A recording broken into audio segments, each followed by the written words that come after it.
The GAO did a study which is classified that came out in February or January this year. Apparently, that was the one that Micah is referring to, obviously questioning them. But let me give you some other examples, or another example. This is John Pistol was interviewed on the NewsHour, and Margaret Warner asked him, a lot of passengers are worried whether these procedures are proportionate to the threat. Very good question. Just wondering, would they actually work? Would they have caught the Christmas Day bomber? And he basically said, I know the threats are real, which it doesn't have anything to do with the question. And I believe the techniques are the best we have, which is probably true. The question is, are they good enough? Would they have caught it? She asked the question again, are there other examples of people who have gotten through with explosive material that weren't caught, that would have been caught by these new methods? And he again punts. We know the GAO and the Homeland Security Accounting Inspector General, I can't go into details, but some of these results of those that should say we should improve our situation. Essentially, he's not answering the question, which obviously, from my standpoint, really suggests that some of the comments we've already heard about these things don't work, and the incredibly expensive things don't work or don't work effectively is important. But also in that interview is another issue, which is extremely important, a phrase that virtually never has come up since 9/11, or for that matter, much before, which is acceptable risk. How much risk is acceptable? Pistol basically gave us a pretty good indication of that, because Warner asked him, do you know how much radiation an individual is exposed to and how that measures up to what is allowable, what's safe? And what he said was, yes, there is a danger, but it's acceptable risk. I'm sorry, things are different on this. Anyway, that's her statement. And he says, we have seen a number of studies by the National Institute of Standards, NIST, FDA, Johns Hopkins, and so forth, and the risk is very, very minimal, and well within the safety limits that have been set. In other words, although there is a risk, it's not zero, it's small enough to be acceptable. So the question then becomes, what does that mean in terms of the real world? Well, a radiologist, it's possible to calculate what the risk is by using standards that are basically accepted. There are people who disagree with it, but anyway, basic standards are frequently there. And a radiologist at Arizona State University said, the chance of getting cancer from a single scan is 1 in 30 million. That's say 1 in every 30 million, by these standards, out of every 30 million passengers that goes through the scanner will get cancer. Therefore, that's acceptable, according to Pistol. 1 out of every 30 million people being killed is okay by cancer. It's well within all the safety standards that have been set.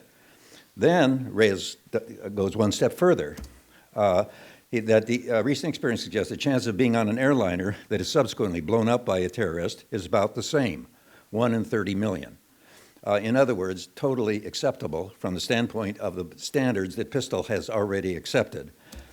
So therefore, the risk of being killed by a terrorist in a airliner is already acceptable by the standards before you apply the full-body scanners.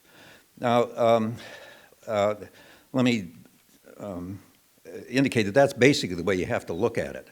The question is not, are we safer, but how safe are we? And you can answer the question, how safe are we? You can say your chance of being killed by a terrorist in the United States is 1 in 3.5 million per year. That's where you should start. Then the next question is, how much money do you want to spend to make that down to 1.4 million, or 1 in 4 million, and so forth? But it's basically not, it's just not there. It's not in the discussion. Of course we can do things to make ourselves safer. We can spend billions and trillions more to make ourselves safer. We can hire one security guard. That makes us safer microscopically. The question is, how safe are we, and how much is an additional expenditure going to reduce the risk to be justified? I was going to say that before the House, in hearings of the House Oversight Committee last March.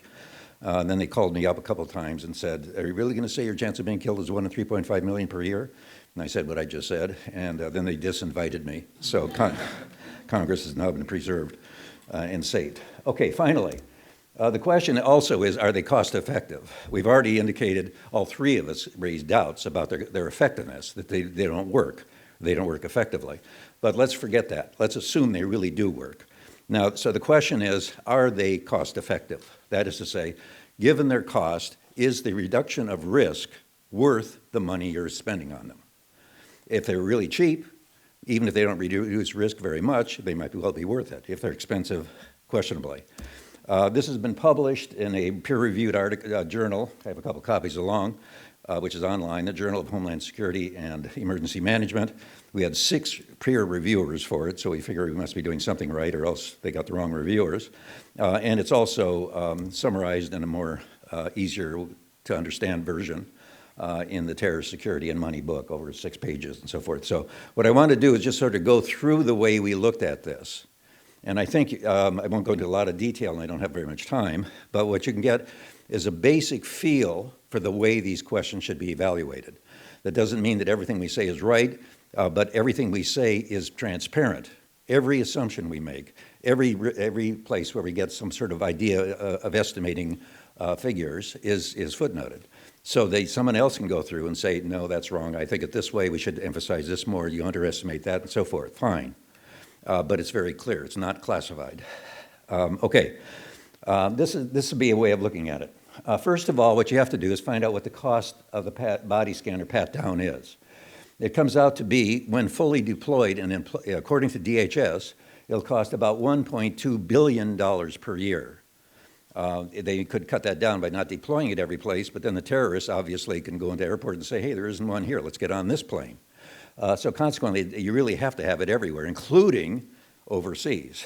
Now, 1.2 billion is actually a really interesting number.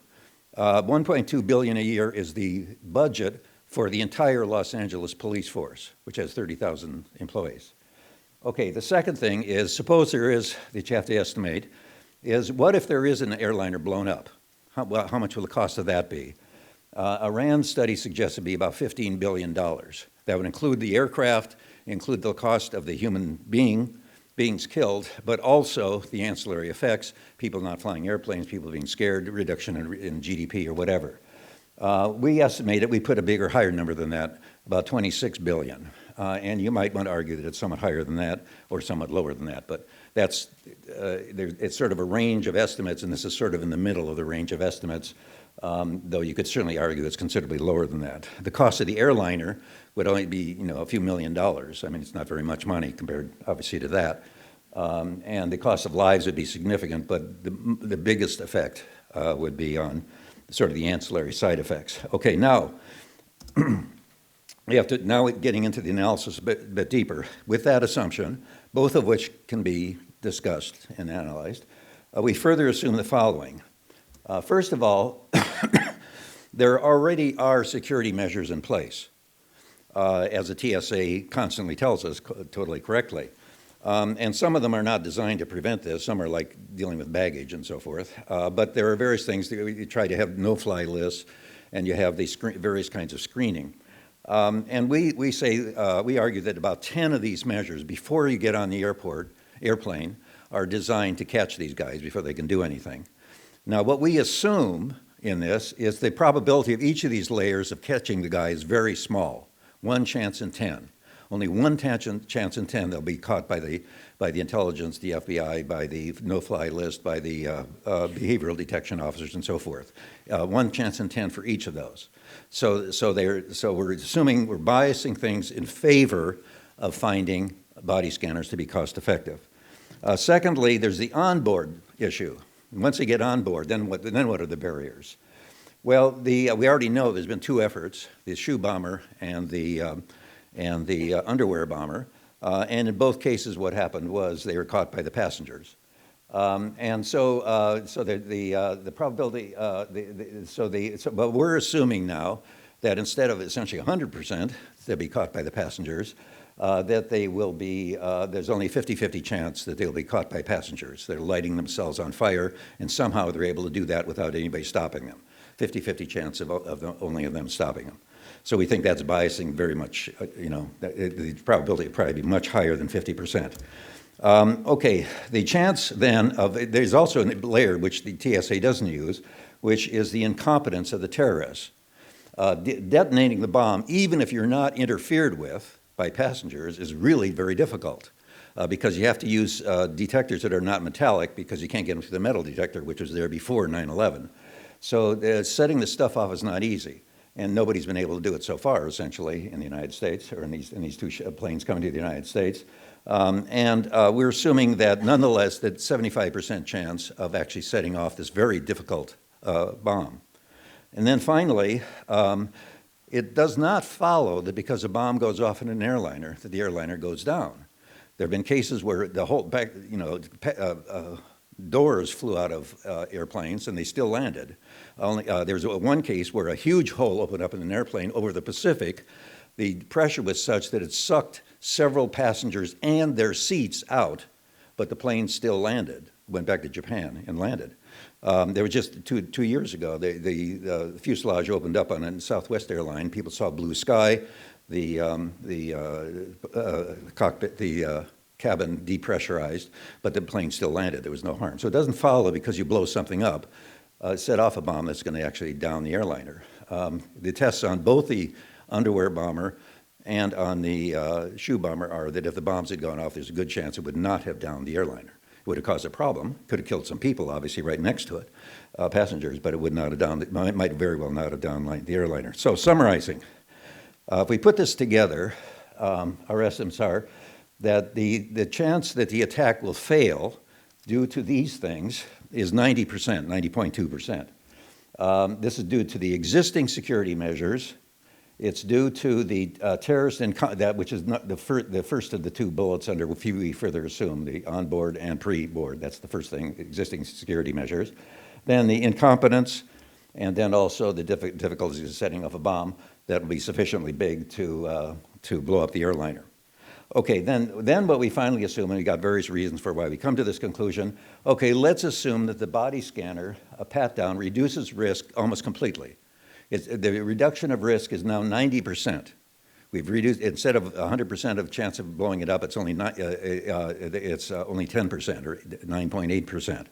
And let's assume that, and we have reason to come to this, that basically the total remaining risk will be reduced essentially will be reduced by the body scanners, bringing it basically to a position of almost 100% safety. Then what you can do is basically say, okay, put this all together, and I can explain this in detail if you want, but it's in the book, and I hope very readable. The book is designed to be read by real people. Assuming we have applying assumptions that substantially bias the case in favor of finding body scanners to be cost effective. That is to say, we assume there's quite a bit of risk still, even after the other measures are in, and we also assume that the body scanners are almost completely successful in closing the gap of risk. How many otherwise successful attacks would they have to prevent to be cost effective? And it comes out to be about one every other year. If you really think that there would be an successful underwear bomber blowing up an airliner every other year, there have been 2 attempts in 12 years, both of them abject failures, then they might begin cost effective. So for some people that may be good enough to spend the money on the $1.2 billion. For most people, I suspect not. But anyway, that's the kind of analysis that you'd want to do. One final comment, also from the NewsHour.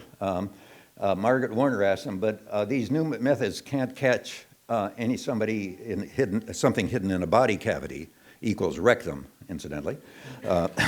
And Pistol said, correct. So what's the next step?